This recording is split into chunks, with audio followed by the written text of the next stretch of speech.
Bonjour à tous, moi, Kylian Pradel, Julian Deloire et Laurent Sorin Dimitri, allons vous présenter le système MASA, module d'assistance et de surveillance agricole.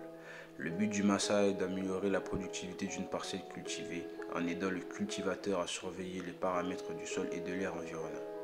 Le système sera alors en mesure de faire des propositions sur la meilleure sélection de plantes adaptées au climat et à la richesse du sol, tout en établissant des graphiques montrant les prises de mesure par chaque capteur.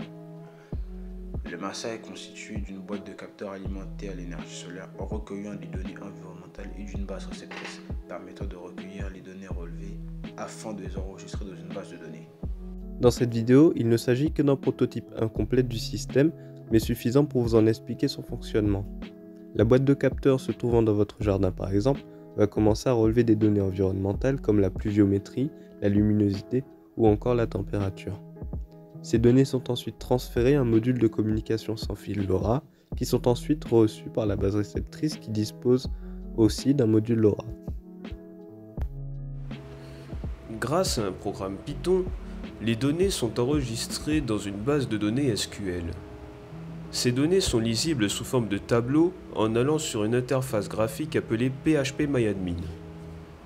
Il faut tout d'abord se connecter à l'interface avec ses identifiants, cliquer sur la base de données comportant les données environnementales, puis aller dans la table comportant toutes les données relevées. Un tableau s'affiche avec toutes les données recueillies.